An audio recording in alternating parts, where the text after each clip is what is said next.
আসসালামু আলাইকুম। আমি ওসমান হাদি। আসন্ন জাতীয় সংসদ নির্বাচনে ঢাকা ৮ আসনে স্বতন্ত্র এমপি পদপ্রার্থী। তো আজকে আমার খুব মনে পড়তেছে যে আমি তো প্রচুর চা খাই। এই কথাটা মানে এখন বলতেছি এই জন্য যে আমার সাথে যারা থাকে আপনি জানেন যে প্রচুর চা খাই। তো সেদিনকে কিছুদিন আগে শাহবাগে সকালে গেছি একটা কাজে, দেখি 7 এর বা 6 এর একটা মেয়ে ওই স্কুলে যাবে, দাঁড়িয়ে আছে ওখানে গার্ডিয়ানের সাথে।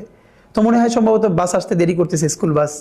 ও ওখান থেকে চা কিনে চা খাচ্ছে। আমার দেখে এত শান্তি লাগছে, আমি ওরে গিয়ে বললাম তুমি আর এক কাপ চা খাবো, আমি কিনে দিই, আমার খুব দেখতে ভালো লাগতেছে।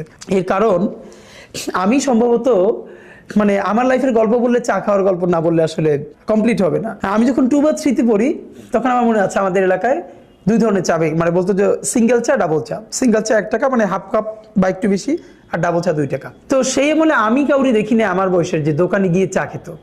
আমি দোকানে যেতাম, ডাবল চা নিতাম এবং পিরিচের উপরে চা ঢেলে পায়ের উপরে পা তুলে তারপরে খেতাম ক্লাস 2 তে 3 তে।